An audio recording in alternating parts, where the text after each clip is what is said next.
Illness is not a personal phenomenon. It cannot be reduced to one person. And a lot of patients only can gain healing when we look at the illness from a broader perspective. For example, what is the service of the illness in the whole family system? The context of the family unit and the family system as being dysfunctional and children taking on illness in order to connect to parents, that was a completely new concept for me. The itching with the food started a couple of weeks ago when your mother got diagnosed with melanoma. Yes. Okay. Your diabetes started when your father passed away. When my father died, yes. In 1993, I had my first contact with family constellation work. And today, I would say this is the main tool I use in my work with patients mostly suffering from chronic illnesses. What happened in the family of the mother? My mom is the eldest of 8 kids. My mother and her youngest sister were pregnant at the same time. Through the family constellation, we have the opportunity to find out what sort of dynamics are active in this family system, and we can sort of find out how we can change our attitude, our behavior in our family so that an illness or a symptom is not anymore needed. This way of looking at the way people were related and what those relationships meant was really, really remarkable. And from these, let's say 11 pregnancies, in which place are you? I'm the last one. Oh. Yeah. So that's quite a long way to the mother. Yeah. What of all this mishmash of information is relevant to healing and what not, and what connects deeper into a cellular level and what not? You know, you need some kind of a system of gauging that. Having spent so many years, I think it's 25 years now, doing constellation work, he has such a comprehensive understanding about how families function, how they dysfunction, and a capacity to explain that to his students and to explain that to the participants in his groups so that they can experience themselves much more deeply. In every constellation we learn a very simple thing. When we take it serious, what we see, we learn that we are connected to much more than we thought before. I think that this is an amazing tool, being able to tap into many hidden and previously undiscovered issues that might be lingering in the family line and impacting their sense of well-being and health.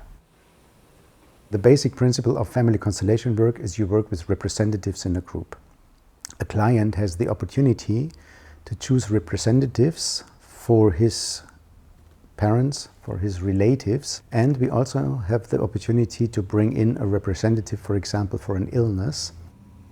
When the client is setting up this system with representatives in a room, in a space, something's happening that so far cannot be explained.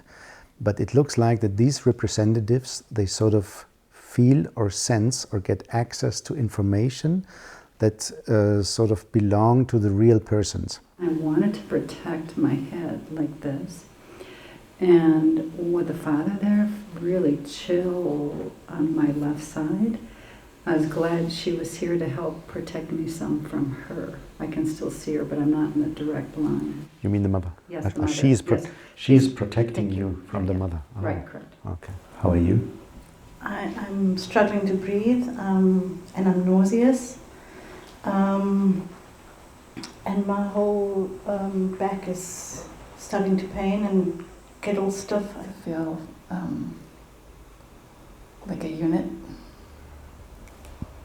When I represent, when anybody represents, it's like walking 10,000 miles in someone's shoes in the blink of an eye. The generosity of people to take on sometimes incredibly traumatized human experience for somebody they just met 15 minutes before and work it through physiologically, emotionally, energetically, and give that to somebody is just exquisite.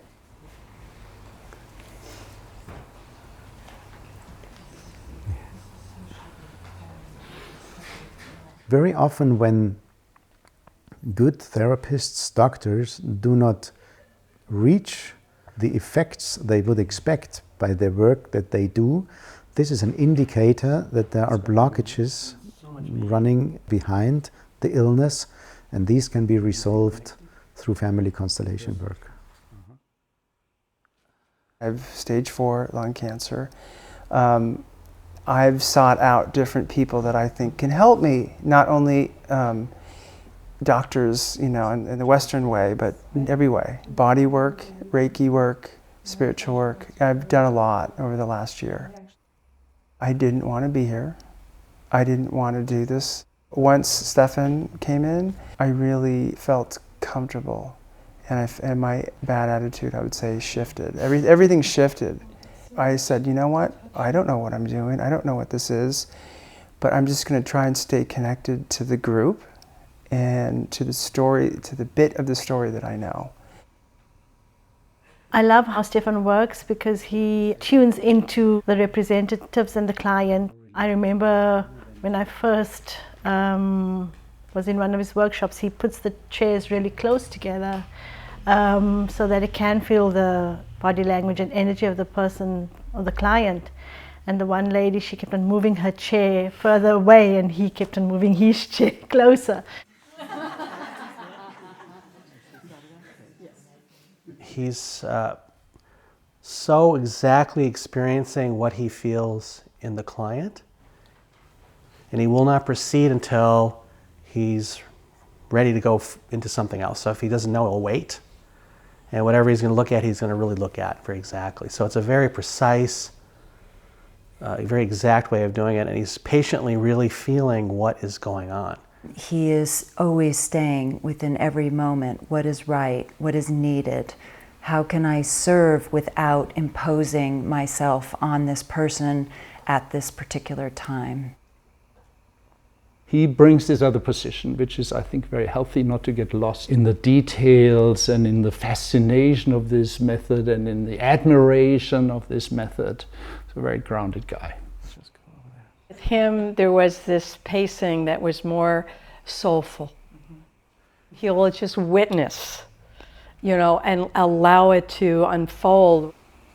And that's really where the healing is. I'm really thrilled to have found it and to have found a teacher like Stephan.